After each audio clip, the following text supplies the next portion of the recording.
Perfect. Excellent. Thank you all so much for inviting me and for making time for me to come and chat with this wonderful group. My name is Kate England. I'm the Director of Green Infrastructure for the City of Boston.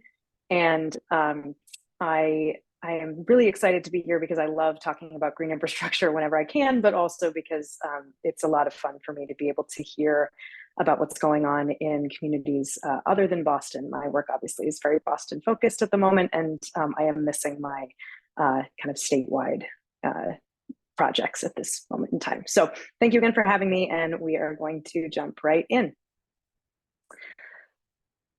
All right, there we go. So just starting with a really brief explanation of what is stormwater. In its simplest form, stormwater is water from storms. And so when precipitation of any kind falls and lands on a hard or impervious surface, like a building or a roadway, it cannot absorb into the ground, and so it runs off and becomes stormwater runoff. And many of our communities, although not all, have storm drains or catch basins in our roadways that capture that runoff and direct it, typically untreated, to nearby water bodies. Some of our communities have combined sewer systems. Some of them have treatment in place, but generally speaking, our catch basins, and storm drains are sending water to our water bodies without a whole lot of treatment. So what's the problem, or why is that a problem? And there's two kind of main issues here. There's a quality issue and a quantity issue. So for those of us who are, urban dwellers, or who, love to watch how stormwater travels through our cities and towns, you have probably noticed that as water travels across hard surfaces, that it picks up all kinds of stuff along the way. So whether that is, sediment or litter that we can see with our eyes, or if it's, dissolved pollutants or bacteria or other things that we can't see with our eyes, all of those things get transported through our storm drain system and to our water bodies. And then the quantity problem is becoming more and more apparent in Massachusetts over the last several years. Our typical storm event is now becoming somewhat atypical. So to give you an example, in the month of July of this year, the city of Boston received over half of the rainfall that it typically receives in 12 months, which means that we had a series of storms that throughout the month of July dropped over 20 inches of rain, which is a huge amount of water.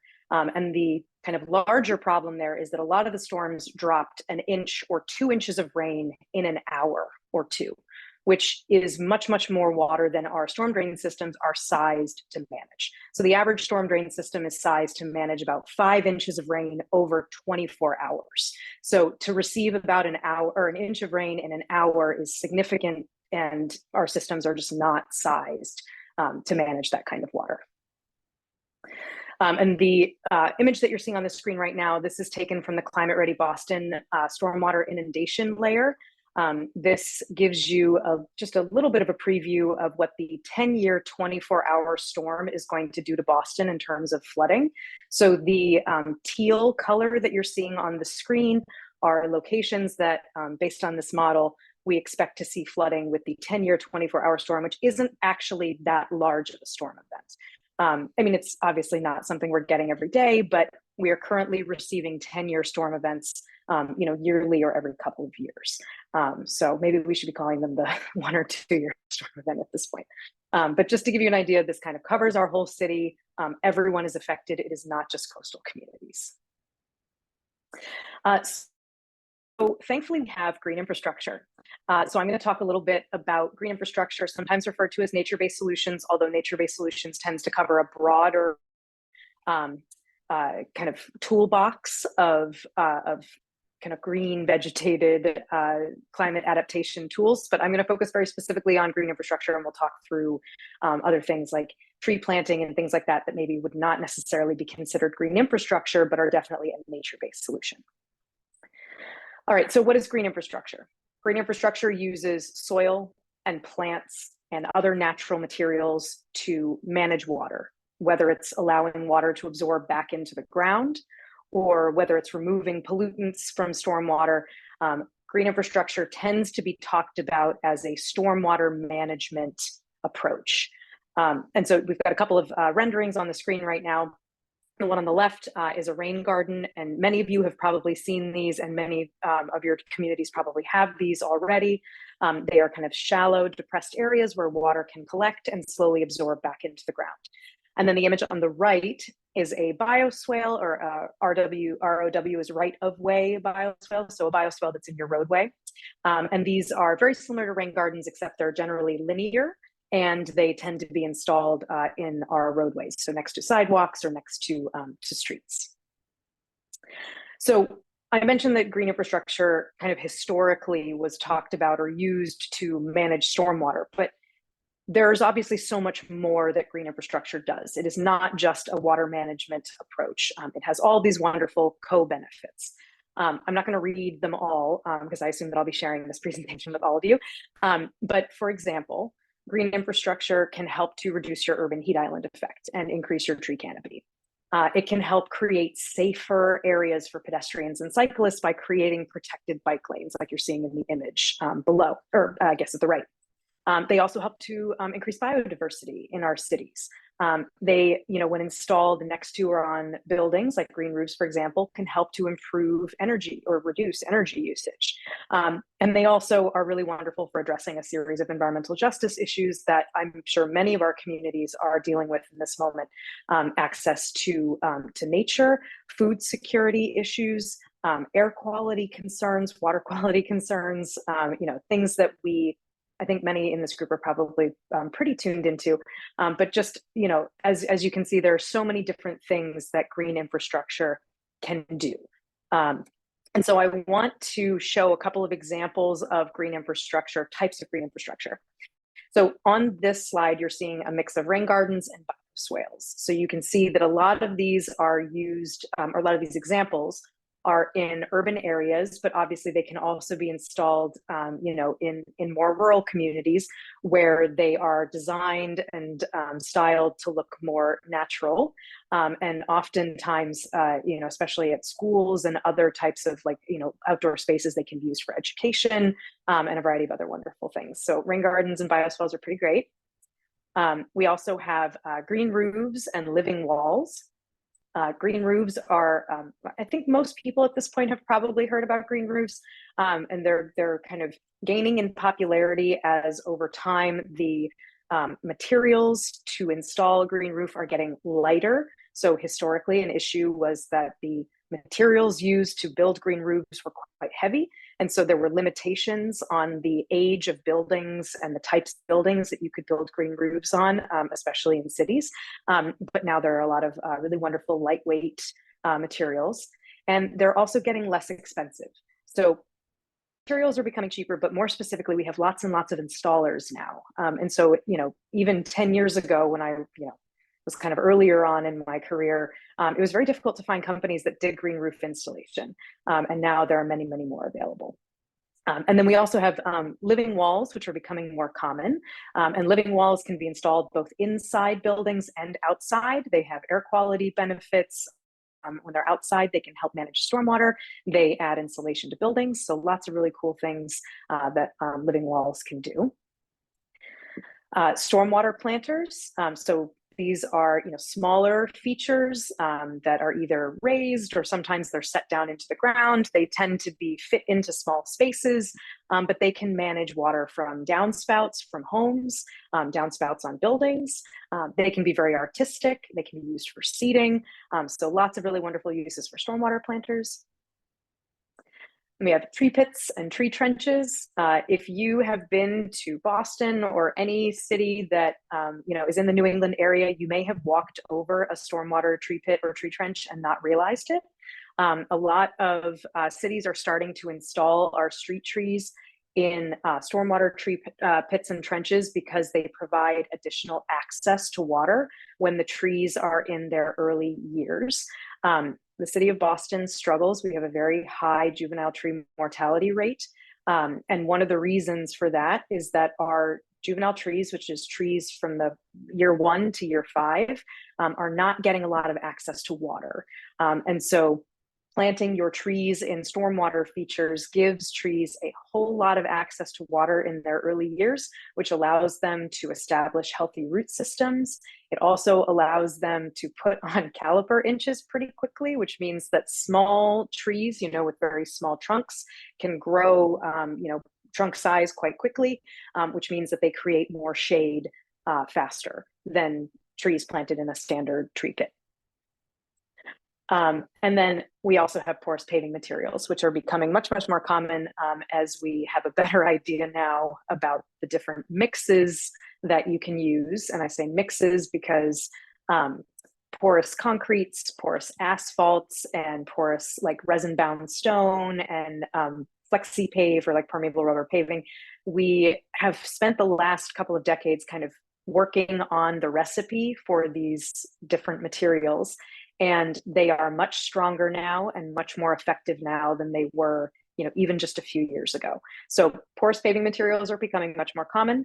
And then there are obviously also things like grass pavers and porous pavers and other things which are now becoming a bit more decorative than they were before.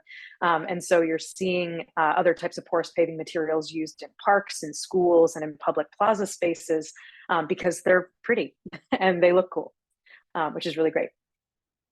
So we have a couple of examples of like what I consider innovative green infrastructure designs, but just wanted to, show folks some of the possibilities, things that are, are options for us. The image on the left is actually on the Prudential Center. So this green roof has existed since I was in college, which I'm not going to tell you how far back that was, but it's a little while. And so this has been, green infrastructure has been in the city, has been in Boston for quite some time. And now I fortunately get to be involved in making it kind of a more common thing that we have in the city. And then the image on the right, these are actually apartment buildings in Milan, Italy. And Italy is really pushing for green infrastructure until integration into their buildings moving forward. And so these are just a really lovely example of living situations where you can live on the 10th or 12th or 20th floor, and you have trees outside of your windows and feel like you're living on a ground floor. So it's a really cool just like new way of thinking about housing, like vertical housing in areas like maybe Boston. A couple of more examples of beautiful, innovative green infrastructure. The bottom right corner there, that's the Alewife Stormwater Wetland over in Cambridge. And the other images on the screen are in buildings throughout Boston. And the one that's kind of middle top is in construction now. That is a large seawall in the Seaport District with a green infrastructure stormwater management park on top. So that'll be built, I don't know, probably sometime in the next few years, but I'm excited to see it in the real world. Okay, so I'm going to show you two sites or two examples of green infrastructure in Boston. Then I have one example of green infrastructure in Neponset. It is also in Boston, but it's in the Neponset River watershed. And so gonna click through all of these wonderful pictures that I've taken. So the first site that I'm gonna talk about is Audubon Circle. Audubon Circle is a location in the Fenway neighborhood of Boston. You can see the image in the background here. The area is quite a large intersection. And we did a project where we converted this kind of large open intersection that had, they're called slip lanes, but basically they're like lanes that allow you to like bypass the intersection into rain gardens, and then installed tree infiltration trenches along the stretch of Beacon Street, which runs down the middle. So here is the before image of Audubon Circle. You can see this kind of big open paved space in the middle. I mentioned the slip lanes. And then you can see that there's not a ton of tree cover on Beacon, which runs east-west in this image. And then this is the after image. And this was taken right after the project was completed. So all the trees that you're seeing are, like a year or so old in this image. But you can see a significant increase in the number of trees along the corridor, as well as these rain gardens at the corners at the intersection. I'll give you a couple more images. This is an educational sign that we created to show people what was here and what was happening underground, because a lot of green infrastructure happens underground. And so folks don't really get the full extent or full understanding of what's happening. And so we find that creating renderings and color coding things allows the public to better understand kind of what they're walking over, even if they can't see it with their own eyes. So you can see the color coding shows the rain gardens. There's one corner that's a planter instead of a rain garden because there's a gas line that runs underneath it. And so it was decided to just do a recessed planter instead. And then you can see there, I can't remember exactly how many trees. I'm sorry, I should have checked before the presentation, but there are a number of new trees and I believe 11 green infrastructure features in this location. And this is the left image is a before image of the slip lane, and the right image is the after image after the planters and green infrastructure was installed. So feels a little bit different, feels a little bit greener, it's a little bit cooler, it's definitely prettier. And the community is able to now use this space in a way that they couldn't before because it was just a roadway. And in terms of traffic, before you even ask, we did traffic counts and a variety of other things and determined that removing the slip lanes was not going to have a significant or a negative impact on the traffic through the circle. We changed signal timing, created turn lanes and other things to address some of the issues with the removal of these lanes. Just a couple more images of what this looks like. As you can see, we created a tree alley on the left side. So we have 2 rows of trees next to each other that will grow up and create a really nice shaded area for folks to walk. And then all the pavers that you're seeing are porous pavers, so water is able to pass down through the surface. We also have catch basins in the roadway that are connected to the infiltration trenches underneath the trees and underneath the paver area. So even the roadway runoff is getting into these stormwater infiltration trenches as well. So this area manages, I think it's like 64,000 gallons or something of stormwater. It's an absurdly large amount of stormwater. So it also functions as a resilience and like flood storage feature as well. And there were a lot of utilities in this location. So we were able to build around them and still keep our large storage volumes. Second location is Nubian Square in front of the Roxbury Boston Public Library. And this is in the neighborhood of Roxbury in Boston. Just some lovely images of these pavers. So this location I've outlined in green the areas that I want you to look at because I'm going to click through like a before, middle, and after aerial image. So as you can see, this is the before image. There is a whole lot of paving here. This is like 5 or 6 lanes of traffic and very little green space in this neighborhood. Nubian Square is formerly known as Dudley Square, and it is an area that has high urban heat island, and the population is majority minority. And we essentially wanted to do a project that the community had been advocating for quite some time and give it, allow them to kind of weigh in and dictate what this project looked like. So some of the feedback that we received from them was we needed more plants here, loud and clear, heard and delivered, but they also requested better transportation and other things through the corridor. So beginning, this is the middle, so you can see this kind of dark black strip. That is a raised and separated bike path that is porous asphalt. And then the brick color that you're seeing, those are all porous pavers. And then the kind of brick red mulchy areas that you're seeing around the trees are tree pits that were supposed to be rain gardens, but during the final design process, I had left the city by then. And during the final design process, the rain gardens were value engineered out because they were too expensive. And so we ended up with mulch instead, which obviously is not great. And when I started my new role back in 2022, I was able to go back to Nubian Square and put the rain gardens that were supposed to be there back in. So we removed the red mulch, which I'll show you in just a second. Which is the image on the left, removed the red mulch and did careful hand soil removal of some of the soil on at the top of the surface. You can see if you look at the tree trunk, that's the soil level that was there before. So we removed about 2 to 3 inches of soil. You can see some of the tree roots have been exposed. And then what we did is we brought in biossoil and tons of native plants. And I'm going to try to show you videos that I really hope are going to play because the videos are really telling of what it looks like now.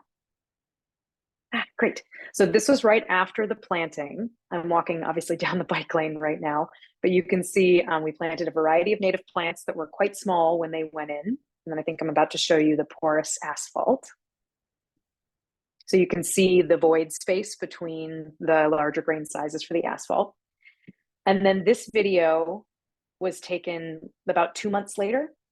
And so this is how much the vegetation grew in just 2 months. And I also want you to look at the trees, the size difference in the trees. So the trees, in even just 2 months, you can see the lighter green growth is all new growth on the trees. So by adding bioswale, increasing the infiltration of stormwater down into this feature, and by adding native plants, the trees grew quite a bit, and the native plants also grew quite a bit in a very short amount of time. Nope, clicking forward. All right. And then the one last thing is we did an environmental education installation here. And so through MONUM, which is the Mayor's Office of New Urban Mechanics, we did something called the Public Space Initiative, and it's a design competition that's open to the public. And so the public was able to, we had categories, and one of the categories was design, environmental education, or signage for a green infrastructure feature. And so I basically picked a bunch of green infrastructure features that I had designed and installed over the last several years and said, design us some educational signage for one of these sites. Other categories existed as well. One was like you could build community gardens. One was you could build new rain gardens. But this particular installation came out of the educational signage prompt. And essentially what this feature is it's showing you upland, midland, and lowland vegetation with little cutouts in the planters so that you can see the different layers of, so there's soil media, and then a choker course, which is like a sand layer, and then a stone layer. So when it's raining, you can see water traveling through the soil like it does through a green infrastructure feature. And the system is connected, so it goes from the top area down to the second one to the bottom one, and then just like discharges into the planter. So kids and people using the Boston Public Library here can see how green infrastructure works like in real time. So we're really, we love this little project, and we actually are talking about potentially building more of them at school sites as well. All right, so one more site, and this one is in the Neponset River watershed. So just wanted to outline for folks the Neponset River watershed and where it is in Boston. So apologies for the multiple colors. The purplish outline is the Neponset River watershed, and obviously it keeps going, south of the city and to the west. And then the red line that you're seeing, that's the bottom corner of Boston. And then the river actually creates the remainder of the border for Boston. So everything that's above the red line and above the river is Boston. So I picked Peabody Square, which is near the Ashmont T station in Dorchester. And you can see here, just to like orient yourself, Ashmont is kind of down here at the bottom of the screen, and then Peabody Square is this area here. And I wanted to show the aerial because I wanted folks to see this true convergence of major roadways in Dorchester. This is really a central area in this neighborhood. It was a very important square to the people who live near here, and a lot happens here. So this was, in our mind, a really nice opportunity to have green infrastructure because it was so visible and so kind of at the center of this neighborhood. So what happened is there was a design that was put together for the East and West Plaza. So East Plaza is on the right side of the screen, West Plaza is on the left side of the screen. And the goal or the vision here was the left plaza was going to be turned into, it's going to be porous pavers and turned into like outdoor dining and seating space. And then the East Plaza was going to have a large rain garden and planted area, and it was going to be a more vegetated kind of small park space. So this is what the intersection looked like in 2008. As you can see, not really great for humans, probably not really great for cars either. I don't think I drove through here in 2008, but I can imagine it probably wasn't super pleasant. Lots of roads coming in from all different directions and very little sense of who's going where. And this is an image kind of during construction in June 2010. And so you can see that the East Plaza is starting to take shape. The West Plaza hasn't been built yet. And then this is the project after both sides of the plaza were built. So you can see on the right side, the kind of green space, the rain garden and the park area, as well as the bioswale, which I'll point out. Actually, I don't know if you can see my cursor, but the bioswale that runs around the edge of the parking lot. The rain garden is here. And then all of these wonderfully colored pavers on the left side of Dorchester Ave are all porous pavers. So just to give you an indication of what they look like, these are the porous pavers. As you can see, they do need a little bit of maintenance because you can see that there's lots of little fines and like gunk in between the pavers.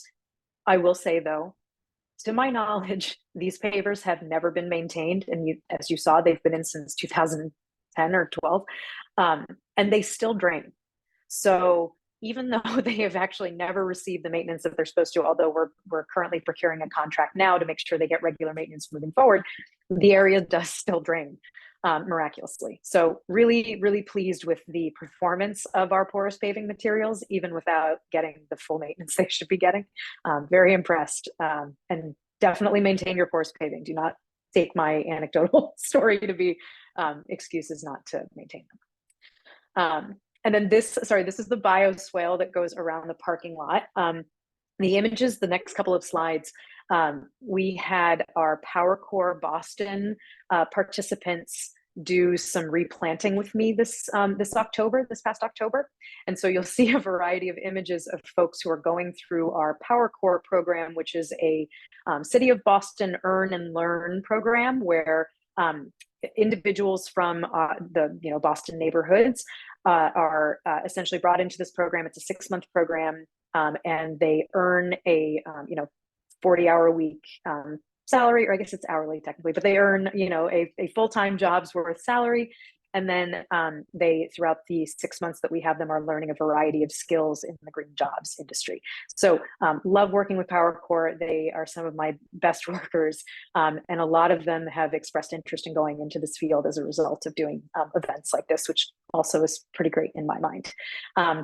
So you're seeing we're replanting the bioswale and clearing the inlets, because what happens over time is that the inlets get kind of gunked up and clogged. And then this is the rain garden that is kind of in that East Plaza area, and it's being replanted with lots of wonderful native plants. Sylvia and Ryan, who are the two folks who are in the gray shirts, are from our green infrastructure landscape maintenance contractor company. They're from Parterre Ecological. And the two of them have been absolutely amazing, helping to teach and just impart knowledge to all of our PowerCore folks. And then just a couple more images of them doing replanting and learning about the various native species. And then again, we're gonna do a quick video and hope that it plays. There we go. So you can see the rain garden area. And as you continue through here, the bioswale is in front of you. And then it wraps around this little parking lot, which you'll see the end of in just a second. So that is what Peabody Square looks like now after a little bit of love and replanting this fall. All right, moving forward. We also have some cool future projects planned in the Neponset River watershed. So all of the purple and pink circles that you're seeing are projects that are either being done by the city or by DCR over the next couple of years. So lots of new green infrastructure that's going in the Neponset River watershed. Okay, so I think I'm probably running a little short on time. So what I want to do is I'm going to quickly jump through these. I just wanted to show folks, because I get a lot of questions about like site constraints and like how we navigate difficult site conditions when designing green infrastructure. And I just like to show people that it's possible to navigate difficult site conditions. So for example, what if your site has ledge or you already have subsurface structures like parking garages? What if you have shallow depth groundwater, which means your groundwater is very close to your surface? Or what if you have poor soils or contaminated soils? So you can do raised features. We talked about stormwater planters. You do shallow surface features. You do bioswales and rain gardens. You could do shallow subsurface features. So you could do like a sand-based structural soil infiltration area. So just a very shallow feature underground that allows you to keep a surface, for another purpose. You can put in liners, which means you can install a barrier between the stormwater that you're absorbing into the ground and contaminated soils if you need to. And then you put in an underdrain pipe so that the water is filtering through your soil media and then going into your storm drain system after it's had pollutants removed. You can also do rooftop features or rainwater harvesting. And what if you have like limited available surface area, small, areas and neighborhoods that are really tightly developed? Or what if you have, your surface already has a specific use, like a plaza or an athletic field? So you can do small distributed features, like lots of little rain gardens or planters everywhere. You can do a porous paving material, like the image that you're seeing here. These are grass pavers. And so you can park on them. And that's actually what these are, they're parking stalls. But they're also adding green space to this area and managing stormwater. You can do subsurface features, which we talked about, rainwater harvesting. You can do capture for irrigation. So you can water your field, for example, if you've got an athletic field.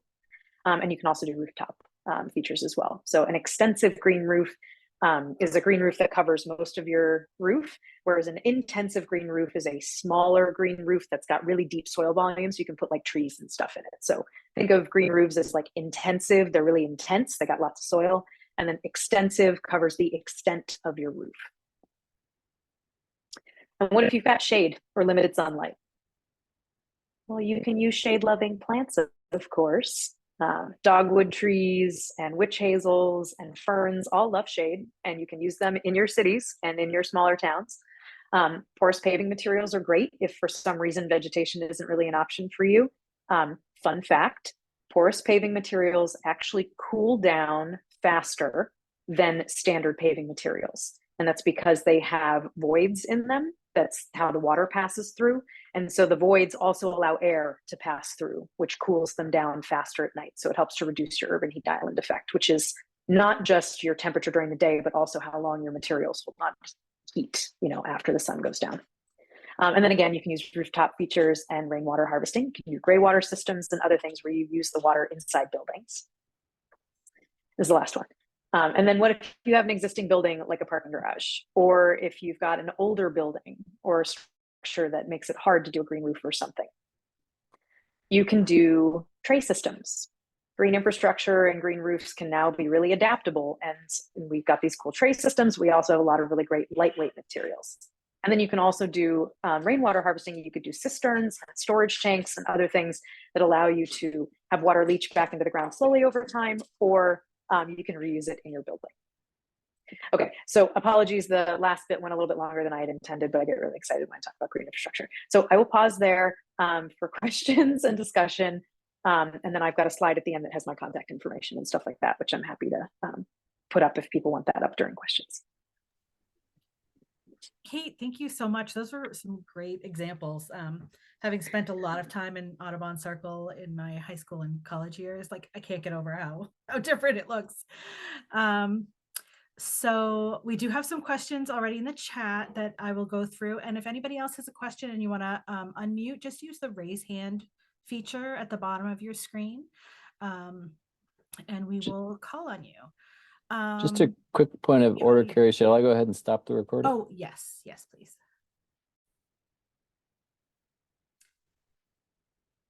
So we wanted to give this group a brief orientation to something that we started in phase 1 of this project, specifically with municipal staff. So each of your municipalities has participated in the MVP planning process, which was a series of meetings that were held with various stakeholders within the town to identify strengths and vulnerabilities as they pertain to climate impacts. So local efforts at sort of starting to plan for climate adaptation has started. What we wanted to do in phase 1 of this project was really to get the towns working together, because in the MVP planning process, they were really sort of isolated. They were working within their town borders.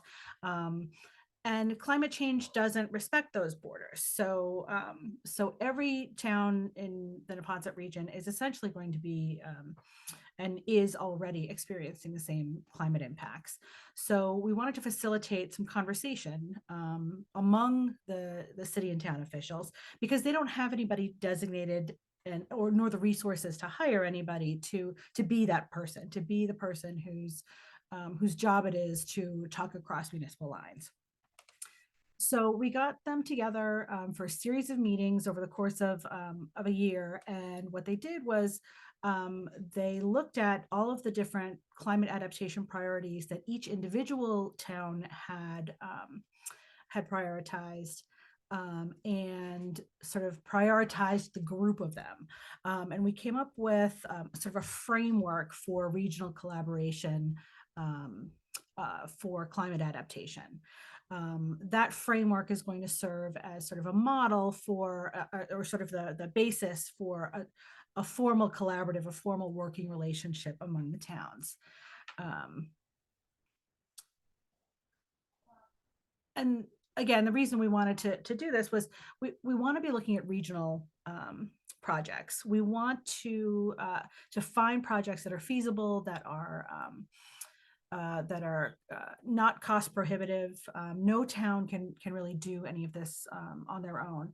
And the watershed is connected. So the Neponset River watershed is the landmass that drains into the Neponset River.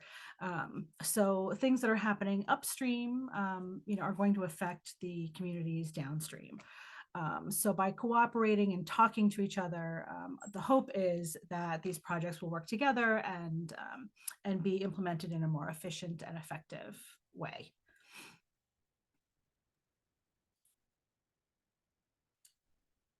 And I will turn it over to Jeff to sort of go over just the highlights of the framework. Again, we are not going in depth today, so don't worry if you don't remember everything that we go over today.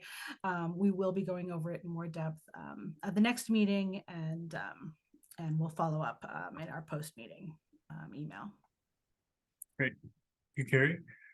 So we're going to go through the highlights of as Carrie mentioned, but before we kind of go over the actual solutions or the potential solutions that we looked at, after we compiled, we looked at a lot of the different plans from the different towns and municipalities, compiled a lot of the things that they were trying to do themselves based on what other towns also were wanting to do. So we decided they would work on together. And after that, we kind of put them through a scoring matrix to prioritize the potential strategies. And these 4 things are what we use. We use centering around equity, whether a strategy has any contribution to improving social equity for communities in the watershed. We looked at co-benefit potential, and that's so whether a strategy has or will lead to co-benefits, such as increased public access, economic workforce development, public health improvements, public safety, biodiversity, those kind of things. More than one. The level of effort to implement. So what's the level of effort that municipalities will be required, or staff involvement, to be able to implement these things? And then the cost to implement, which is of course very important to all the towns. The potential costs associated with each strategy that will be required of the municipality or the residents. And those are what we looked at. So go on to the next one. Next slide, Carrie. And so we broke these down into different strategy groups. There's flooding, resilience to extreme storms, extreme heat, and so these are just kind of the bullet point description. And so I'll read them as we go through them. As Carrie mentioned, we'll be able to circulate these more and talk a lot more about them later. But when we looked at these are the ones that kind of came to the forefront. We had conducting a regional flood study, which is something that we have completed and are continuing to refine and make better, and it's available on our website. To evaluate and upgrade infrastructure to reduce flooding and flood damage, which we talked a little bit about, to restore natural resources such as wetlands, preserves, and open spaces, to kind of bring back that natural function that helps reduce floods, reduce impervious surfaces that we've just talked about here, requiring the use to forward-looking rainfall projections. So not looking at the rain that we would expect to see now, but as we know storms are going to increase, what's the flooding going to look like then? And nature-based features like rain gardens to existing properties and new construction, how can we add those to what's already there, and how can we make sure to require them in the future as new buildings are made? Next is improving resilience to extreme storms, and a lot of these were about either coordinating regionally or how do we communicate this with people. And so the three here are the ones that kind of rose to the top, and those are enhancing regional coordination of emergency response and planning services, which is how do we, if we know there's a big storm coming, how do we get the information out to people, so that they know where to go during emergencies, who to contact, those kind of things. Evaluate vulnerabilities of roads, bridges, and other transportation systems. When areas get flooded, we've seen in a lot of these past storms that there's areas that continue to get flooding and are not passable by cars. So how do we get that information out? How do we let people know before they end up flooding their cars or getting stuck in a situation where they have no place to go? And then improving communication systems with the public ahead of hazardous conditions. So a lot of this stuff is already available, but how do we get people to sign up? How do we spread that information? How do we make sure it's available to people in different languages or through different media? Next one.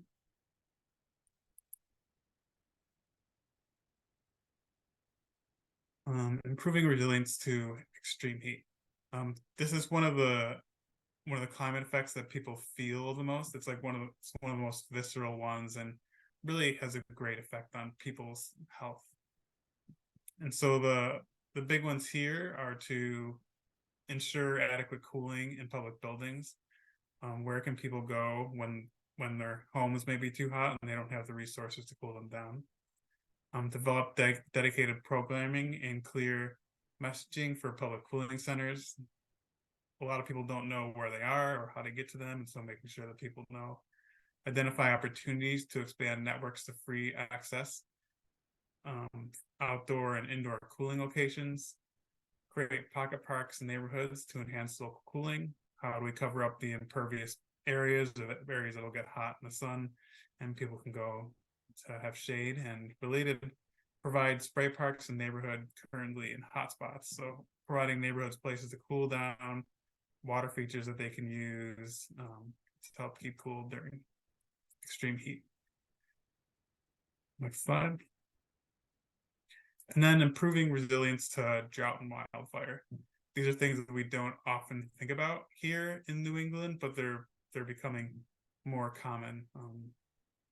Areas like drought and wildfire too. And so these are the ones that kind of were identified and are easily implementable across municipalities. And so it's planting trees that are wind, storm, drought, or pest resistant.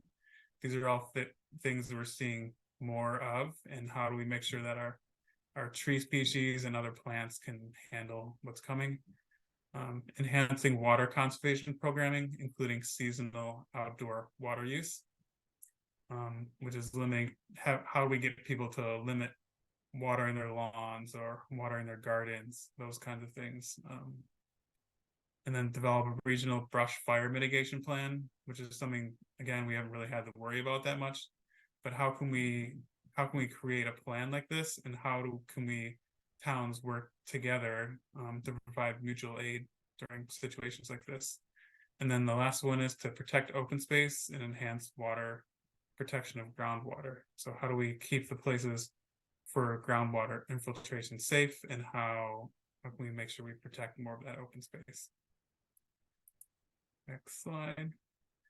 And so there are clear areas of overlap between what this group identified and what the municipalities have identified in their plans. And then in this matrix, some areas of overlap are storm drought resistant tree plantings, enhancing education around water conservation, and also around emergency preparedness and management, and then the availability of cooling centers. But there are a lot of areas of concern that didn't rise to the top during this planning process among municipal officials.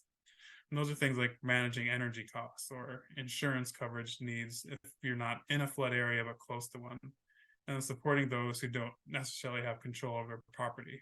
So what can renters do or people in apartments do to help with cooling or flood resilience?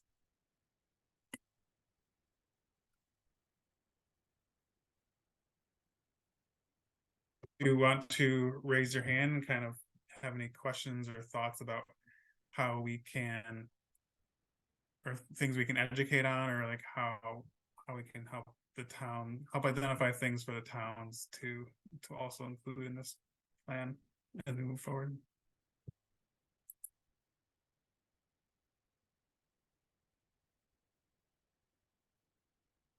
Go ahead, Gene. Yeah, you're muted.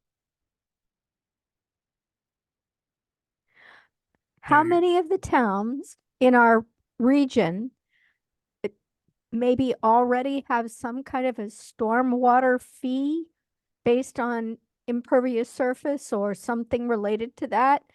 I know when I worked for different companies in Waltham and in other states, many states have something like that, but I'm not familiar with it in Massachusetts, at least not in my local area. They're okay. Go ahead. No, that's okay. And when I've heard it discussed in the library and in the community, people are like, well, that's another tax. And I put all my downspouts right next to my garden, so I shouldn't need to get charged anything. But they're not thinking about their driveways or their roofs or their, more Yeah, than just the local downspouts. it's definitely something that we is a big thing and something we really advocate for. There are a few towns in our watershed that do it. Somebody mentioned in the comments that Milton has one. We know that Dedham has one as well that they just implemented, and I think that there's some that are also Boston just approved ours in December. Great, yeah, and it's Yeah, like Goes Ian said Norwin is also working on one. So something we advocate for. And people pay for a lot of other utility type things, so it doesn't seem too out of the realm of possibility. Yeah, there are at least 22 towns in Massachusetts that have implemented it. Thank you.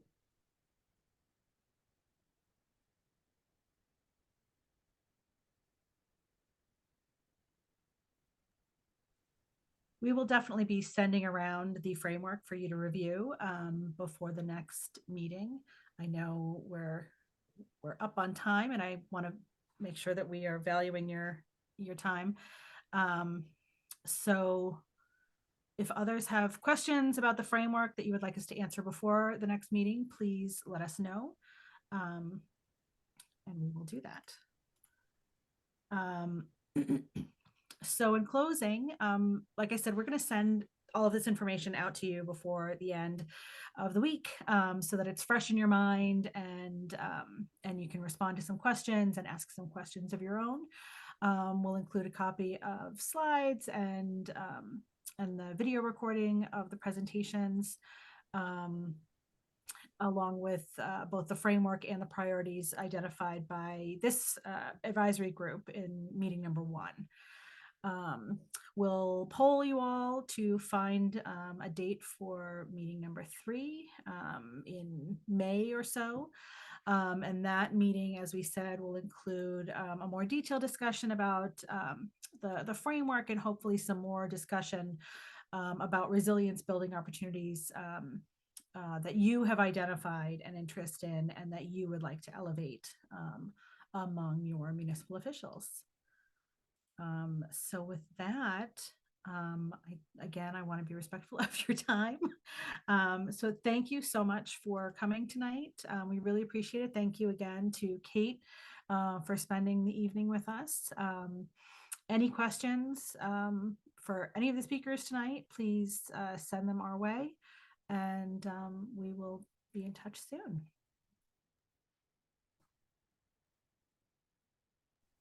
Thanks, everybody. Yeah, thank you, everyone. Thank you. Thank you. Have a good night, everybody. Thanks. You too. Thank you. Thank you.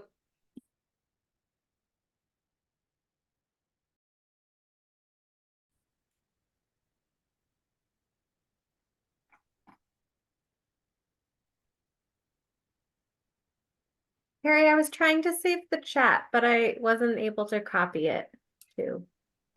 I did click Okay. save chat, so Okay.